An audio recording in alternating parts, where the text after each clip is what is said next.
Hello, everyone. Welcome to this episode of Coffee with Experts. I am your host, Matt Fraser. And on today's show, I have with me a very special guest, Christopher Day. Christopher is the Chief Executive Officer at Elevate Ventures, a venture development organization headquartered in Indianapolis, Indiana. He has been a community builder, job maker, and wealth creator throughout his entrepreneurial endeavor over the last 25 years, having co-founded 8 businesses in 7 different sectors. He has been a part of $600 million in transactions, has delivered nearly a 4 times cash on cash return when exiting for investors.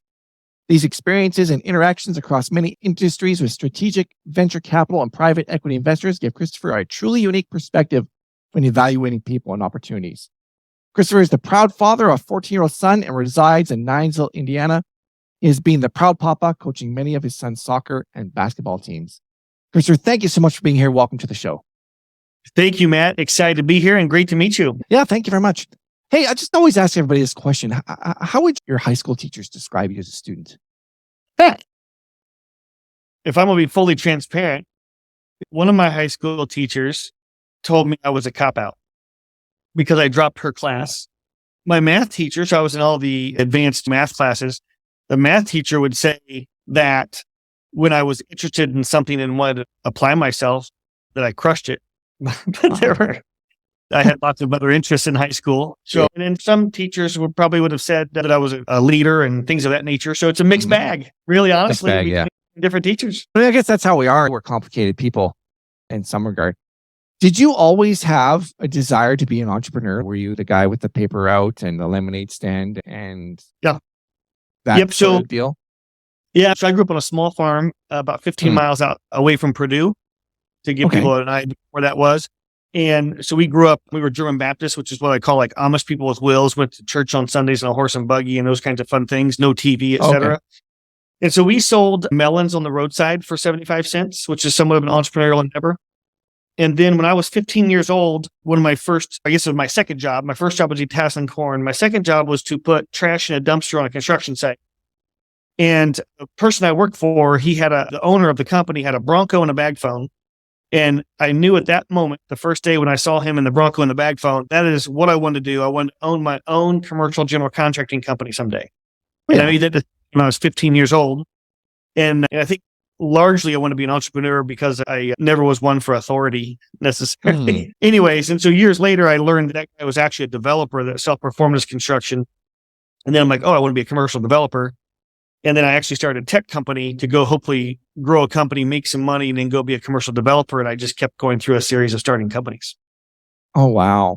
How did you find your first opportunity? First successful business you started, like how did you get the idea and what was it? So I'll go to the first company I had technically was a painting company in college, had 14 employees. I paid my way through school 100%. Oh, wow. But then we'll fast forward 5 years after I graduated. So started a broadband company. And the way that idea came about is one of the partners that I had that painting company with, he had gone on to be in a kind of like the millionaire next door, like wealth planner. He was a CPA and attorney. He had tried to start this business, basically brokering cable deals on behalf of manufactured housing communities. And it just wasn't well. And he, of course, had his other business. And so I had moved back from Atlanta to Indianapolis to start a business. I just didn't know exactly what yet. And he called up, said, "Hey, I heard you're back in town. I've got this idea, but I'm not sure it's not working. What do you think?" He started talking, and long story short, him and I and another gentleman started a company called Starcom Broadband, where we actually built the systems. But that's how it started. Wow. That's amazing. So you mentioned that you went into business with a partner. There's this saying that partnerships are the only boats that don't float.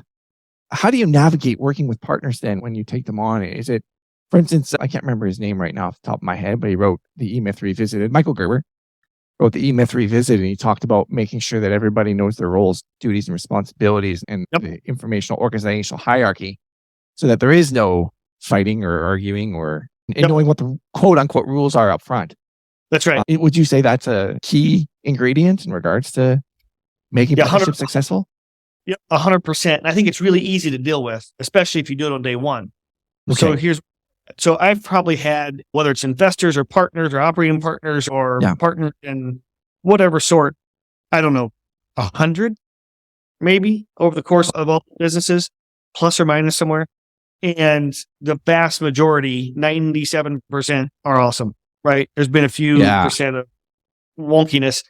Here's how to do, and so here's what I believe. This is my personal belief. And so the listeners everybody has different experiences. So this is just what I believe based on experiences. Especially today, especially in tech or tech-enabled businesses, it is extremely difficult to go it alone. And so I personally believe that when you're starting a company, especially if you're in the tech-enabled world, the two most important skill sets are technical and sales to get started. And if you outsource the technical, and no offense to folks that do outsource technical, I think outsource technical is great. I'm not against that. But a person who's non-technical has no idea how to properly talk to those people. So I don't think I've ever started a company where I was over a third owner on day one. I'm sorry, that's not true. A couple of times I started 50-50. But the short story is, I've always had partners of one shape or form. And it's super easy to deal with. In your operating agreement on day one, before you ever start the company, that's when everybody's excited and they're willing to agree to anything. And so, number one, anybody that has an ownership in the business, you must each vest. So in essence, you fully are allocated your percentage of ownership on day one, but it vests over 4 years, let's call it. And you even have a 1-year clip of your vesting. And if you leave, sometimes I've even had a deal once where if a partner left, you could buy that person back out for the capital contribution when you started the company. And when you start a company, typically you throw a couple $1,000 in the bank, right? Just to open the check. So I've had companies where, let's say we both put in $2,500 on day one. If you left within 4 years, the other partner could buy you out for $2,500. And that aligns people. So vesting of ownership is absolutely just like deal with options. There's no reason that the founder should not vest. You have a buy-sell agreement right up front, making your operating agreement. And then we also put into our operating agreements, hey, I have final veto over A, B, C, D, and you have final veto over E, F, G, right? Based on your skill sets. And then that way everybody's aligned. It's super clean. You put those 3 things in place and it will eliminate probably 99% of the issues. Man, what you just shared there, like such golden wisdom that I'm going to go back and listen to it over and over again. I just want to touch on another thing. You had mentioned, 97% of the people are great, normal, and 3% are not so normal. When I was in the automotive industry, we talked about how there's 80% of people are normal, 10% are really difficult, and 10% of people are really nice. But you have that 80% that's normal. How did you learn to identify the people that were, as you said, the 97%, but like, you must have learned some lessons from the bad apples. So how did you identify the good people and be able to eventually identify those bad people and avoid them? I think it's really 2 simple things that are going to sound non-scientific, and maybe in one regard non-scientific, and maybe in one regard it's highly scientific. But 2 things: the tenor of conversations and gut feel. So tenor of conversations, when you're trying to start a company and you're talking with somebody about it, if conversations just feel exhausting. Yeah. And if there's a lot of buts and a what if, and if it doesn't have that overwhelming feeling of just collaboration and we're going to figure this thing out, tenor, walk away. Number 2, gut feel. I am a strong believer in gut feel. I think it is a highly scientific thing, but it sounds like it's not. But it is a real physiological phenomenon. And I did a little research on gut feel. Gut's just telling you, it's just something doesn't quite feel right, but oh my gosh, this person has been super successful at A, B, or C. Walk away. If your gut feel's not there, it's just like marriage. If it's not awesome on day one, it's never getting better. Yeah. That's amazing you say that, because I knew I wanted to marry my wife the second day I met her. And the first day, we spent the first 33 days together, joined at the hip. And we've had every relationship have challenges. We're best friends. We're like, it's amazing. Do you think you should be friends with the person? Like, I had one person say to me that, Matt, I don't really know if I want to get into business with you because we're friends. And the business relationship trumps the personal. And we're personal relationship right now. But if we go into business, it's going to change that relationship. And if the business relationship ends, so does our personal. There's no changing it. So Has that Here's been my your experience? Because that's what I have experienced, Christopher. And I've developed a policy that I don't want to do business with friends and family. Yep. That's such a great question. And I almost think that's a flip of a coin. Even if you put the parameters in place in an operating agreement, et cetera. I've had multiple businesses with one of my best friends, and we're still best friends today. Okay. Love him. I would run through walls for him any moment of the day. And I've been in business with people that were business friends, business acquaintances. And so I would definitely err towards being really cautious if you've been 10, 20-year friends, right? That dynamic's hard to manage. Another thing I'll note real quick is right out of the gate, the concept of co-CEO. So let's say you put the buy sell in place, the vesting in place, and you're responsible for this, I'm responsible for that. You can't be co-CEOs. No. Somebody has to be in charge, and you both have to be 100%. comfortable with that. And so I think it's when people try to put masking tape over kind of issues, that's when it sets itself up for those friendships or things to fail. But I'm not against people starting businesses with friends. I think family is a whole different deal. That's a much more complex scenario there. But yeah, I've had great success with longtime friends being in business with them. And all those folks I'm still great friends with. Yeah. Hey, that's awesome. And we went through difficult times, right? Where we would have difficult conversations. But we always knew that we had an operating agreement structure that dictated these twin lanes. Okay.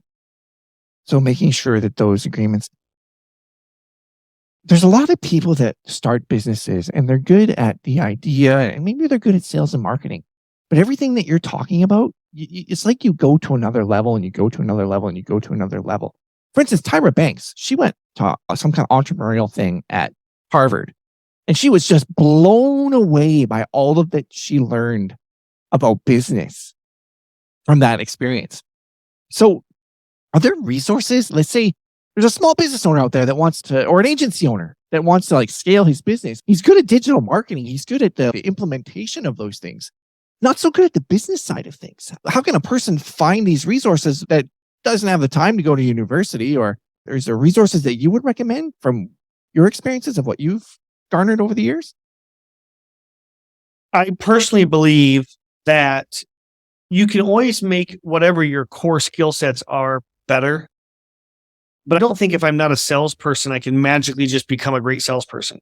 Or if I don't like developing and putting fingertips on keyboards, like I can't force myself to become a great developer because that's not my core skill set. And I mentally don't like it. That's not my swim lane. Yeah. So I think number one is there's all kinds of CEOs, right? There's inspiration CEOs, there's sales-oriented CEOs, ops-oriented, finance-oriented, technical-oriented CEOs. Wow. So all CEOs are different. So I think it's being really comfortable in your own skin with your core skill set. And then in that situation you just mentioned, if I'm an agency owner and I'm more creative and whatever, and I am incredible in front of people and I can sell deals all day long with my team, et cetera, then be comfortable with that and know that you're going to let go of some operational excellence or finance meets operations.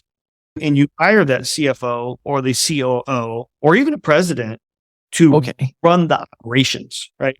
And just be comfortable. You're going to have to let go of some things.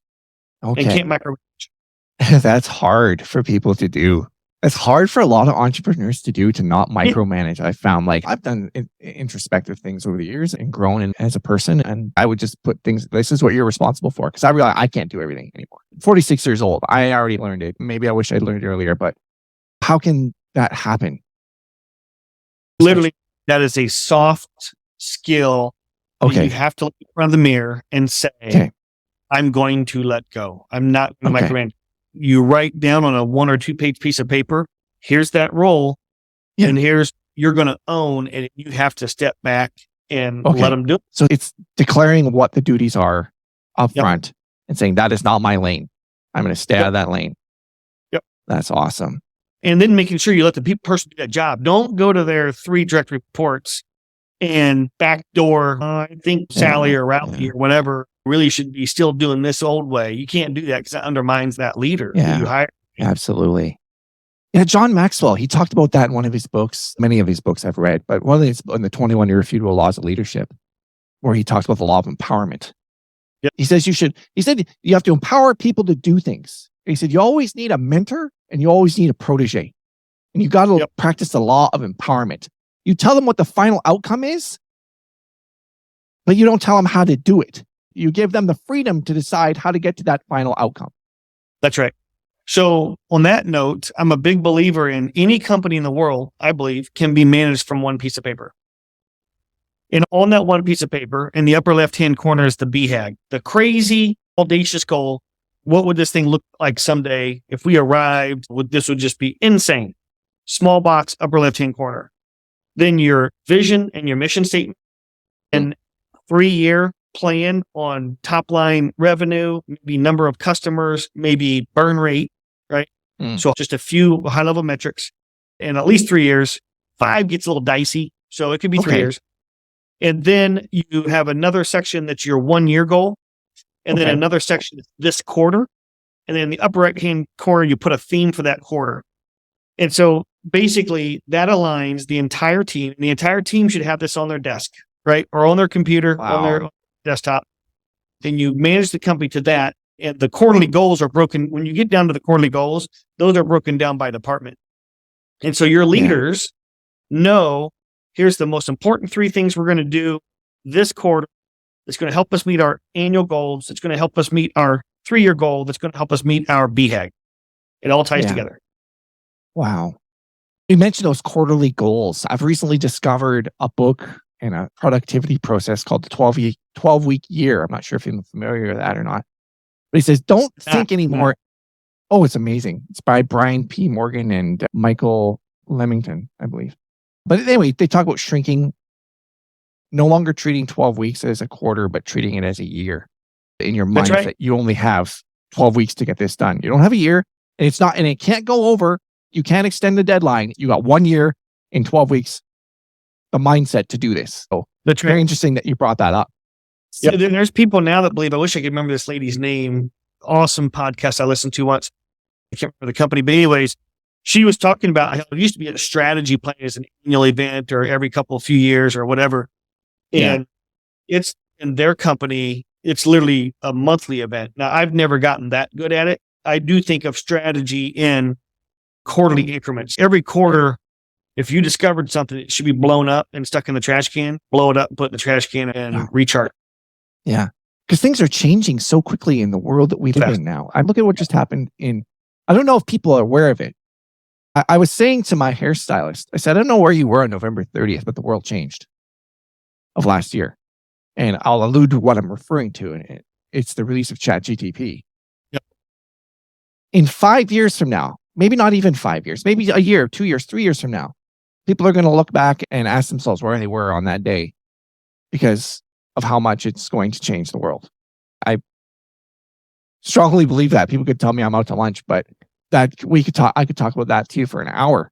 I've created taglines for companies, like ventures that I want to start. I've created names for them and taglines, and I created an entire marketing plan using that. There's things that it's enabling me to do that were not possible before that I know how to do. That's just amazing. I guess the point I'm trying to make is we need to shorten our goals timelines to be open to adapt to change. Like, it's important, isn't it? It's important to be adaptable in today's marketplace. Would you agree? Yeah, absolutely. Like literally, you must be comfortable being uncomfortable, and you must be okay with being wrong.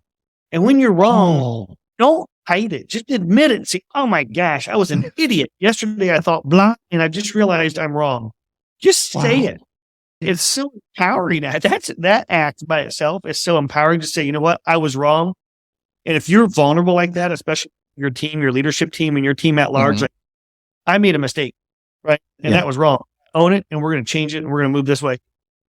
It is insane the mountains that you can move and that people want to move with you when you just have that vulnerable, focused outlook. Yeah. I think people overcomplicate things, honestly, Matt. I just think people overcomplicate. I agree with you. Yeah. Yeah. It's interesting though. I've worked for people and I've not worked, and I've been my own boss and I've worked for people and I've worked for all different kinds of people. I've worked for a micromanager. I've worked for someone who wasn't quite a micromanager and in different roles and this and the other thing. And unfortunately, I don't know if I don't want to come across as jaded, but it seems like there's a lot of owners, like people are entrepreneurs. Forgive me if I'm wrong. Correct me if I'm wrong. The type A personalities that just tend to not want to admit we're wrong and be those micromanaging control freaks. And I'm just sitting there going, how can people? I think the only thing that softens you in life personally is difficult experiences Yes. to make you wake up and go, ah. Because I've learned this lesson. You just said that. I've learned this, and I stop myself sometimes. Always be willing to be wrong. Yeah. Don't always assume that you're right. You always have to like slow down and think, okay, you know what? I could be wrong. Like, for instance, the quote on this car price, I could be wrong. Or I know this about HTML or CSS, but I could be wrong because things are changing so much. So I don't make definitive statements anymore. This is the way to do SEO because I could be wrong. Yeah. Or this is the way to build websites because you know what? I could be wrong. Things are changing so much in that regard. Besides hardships, is there any other way that people can adopt that mindset that you're talking about? I don't want to beat a dead horse. I'm just sitting here going, I think it comes like people's actions are typically driven by some basic concepts, right? So experiences, Yeah. fear, greed, and control. Yeah. These are some big buckets of words that really, somebody's probably done a study on this and said, oh, human behavior is based on whatever factors. So that's my expert belief Well, for on sure it is. Yeah. how people act. But we can impact that change one at a time. If we as leader have the self-confidence to look in the mirror and say, am I part of the problem? Mm-hmm. And am I empowering people around me? Am I adding value to people around me? Am I being positive to people around me to help push people up? And even though we might disagree with one another, that's okay to disagree. You can agree to disagree, but it just all starts with each one of us inside having the self-confidence to know we might look silly sometimes, know we might make mistakes sometimes, and be okay with that. Fail fast. There's fail fast. Oh, yeah. You just fail. Oh, absolutely. And fail forward. There's another John Maxwell book, Failing Forward. I'm not sure if you're familiar with that one or not, but he talks the thesis that it's all about failing forward. You're going to fail, then you're going to fail again, then you're going to fail again, then you're going to fail again, and just fail forward. Man, this is fascinating. What do you look for in regards? So you started these companies, but what do you look for? So here's the question. Entrepreneur wants to start a company and has a lot of skills, and maybe he wants to start a digital marketing agency or something like that, but we alluded to earlier, CEO. How can he attract that person and maybe give them a equity agreement without giving up too much of the company and so he offers them 10%, he or she, just coming up something off the top of my head. Because there might be some people out there that are thinking this. Offer them 10% of the company in equity, or maybe sweat equity plus cash or something. But how can they attract that person without the day after the contract being signed, the person just buggers off or doesn't do their duties or doesn't? Is this all the legalese part of stuff? How can you attract talent, keep them without screwing yourself, for lack of a better word? My apologies. There is an existing apparatus in place to protect against that. So now this is for a C Corp, but you can do the same thing in an LLC. So an LLC is called profits interest units, and a C Corp, they're called ISOs, right? Incentive stock options.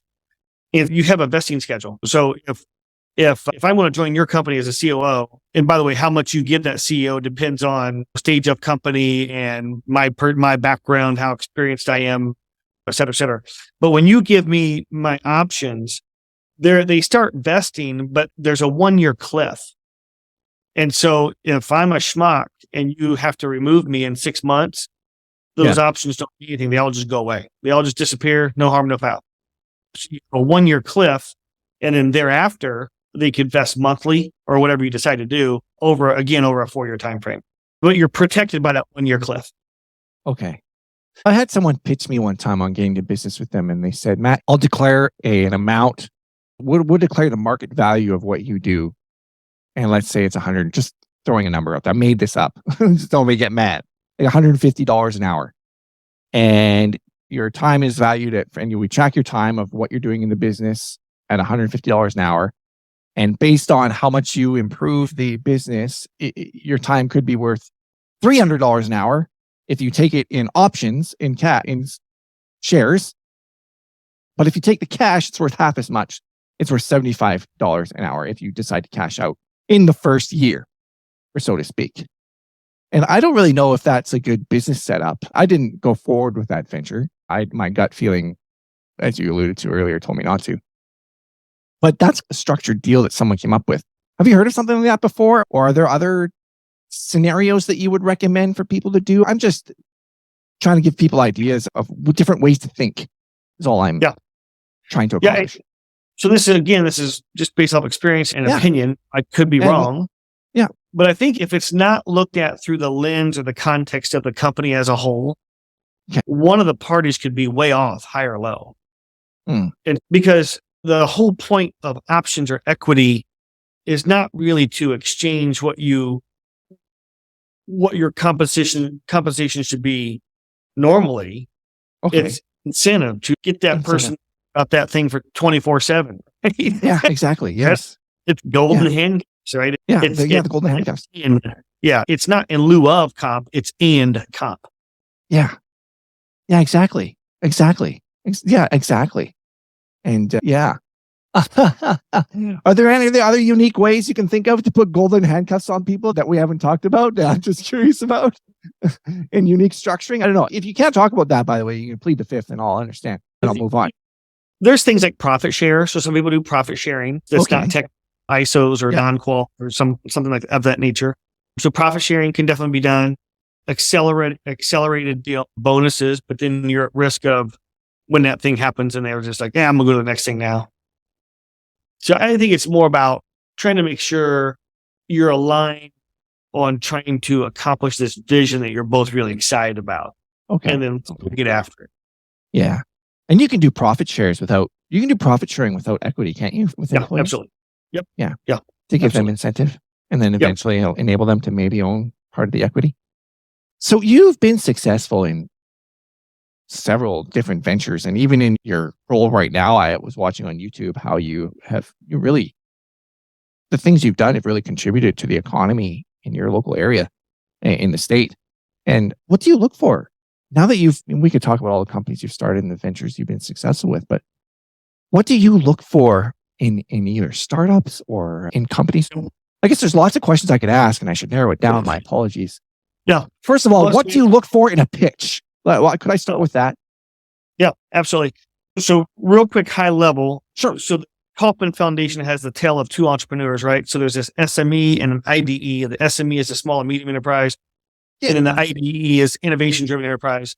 And so the SME is more of your hyper-local type businesses, right? The trampoline park, a beauty salon, whatever, some of that nature. Sure. So our mandate at Elevate is to invest in the other side, the IDE, the innovation-driven enterprise companies. And so those companies are ones that can sell to people on a national and global basis. And they typically we have a requirement that there has to be a total addressable market of a minimum of 500 million, preferably a billion, but a minimum $500 million TAM.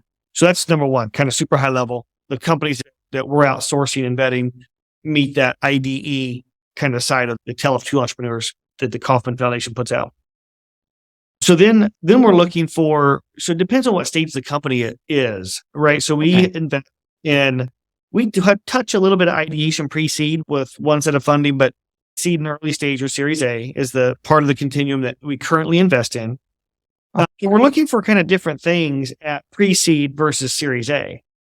So really pre-seed, looking at the people. You're investing in the jockey, right? So do you think that this person can pull this off? Do they have the background, the relationships, the coachability? And that's subjective, really. Okay. Yeah. And that's again based on the gut, you said. Yeah. There's some feel in there, et cetera. Yeah. And are they grounded? Are they measured? Are they coming in and saying, we're going to be doing $10 million at the end of next year? Yeah. Or are they kind of methodical in their thought process, et cetera? So that's one. Now, when you get to Series A, you're looking for evidence of product market fit, ideal customer profile, that target market, that focused, narrow, deep. Have they found product market fit? Or and if not, man, there's evidence, quantifiable evidence that they're darn close. So those are the two spectrums. You're looking at various things throughout. When they do a pitch, articulate, that they're specific and that they answer your questions and, that they walk through the pain and they walk through the solution and they're very specific about it. And here's my current business model, and here's my current team, and here's what I need next. Here's my gaps I don't have. If I have a little bit of money, here's who I raised money with, and here was the pre-money and the post-money. Like just checking the boxes. So like, here's all the things, boom, boom. And you're only talking 10, 12, 15 slides, right? It just very clearly and articulately captures the main points you need to try to understand about an opportunity. So and maybe I'll add a couple of examples of things not to do. For example, if you're pitching an investor and your go-to-market strategy is we're going to have this product-led effort, and we're also going to sell enterprises, and we're also going to sell these channel partners over here. I think some entrepreneurs think that sounds great to the potential investor. Those are all completely different businesses and how they operate. Unit metrics, unit economics, all completely different. And so the person loses credibility, not meaning to, because they think that they're exhibiting whatever, thoughtfulness and go-to-market when actually it deteriorates everything. So it's totally fine. I always say the facts are good enough. Okay. Don't embellish anything. Whatever the facts are always good enough. Yeah. Now, your vision statement can be more out there. That's fine. But when it comes to the specific things, just be specific. I also have seen entrepreneurs, when they're pitching, ask a question, and you're genuinely asking the question because you're just trying to understand some component of what they're saying. And they'll come back at you with the question. Depends. That's depends. You should know the answer. What? You tell me. You paint the picture right? Don't ask me what scenario. You tell me what the scenario is. Those things I see folks doing that if they didn't do that, they'd have more success. Wow. That is absolutely amazing. Hey, it's amazing how fast time's blown by. I would love to have you back on the show, but for the sake of respecting your time, I guess we'll wrap things up. But it's been a pleasure having you here. What's one takeaway you'd like listeners to get from this episode? Don't be afraid of being wrong. Okay. Be curious. Be curious. Always listen. Be curious, listen, and don't be afraid to be wrong. Like, just be genuine. Right? Yeah. Absolutely. Hey, we'll end it with that. That was such an awesome discussion. Trust me, there was 30 other questions that were in my mind that I wanted to ask. And so I would love to have you back again. But thank you so much for being here. Absolutely. Thank you, Matt. Enjoyed it. Yeah. Thank you.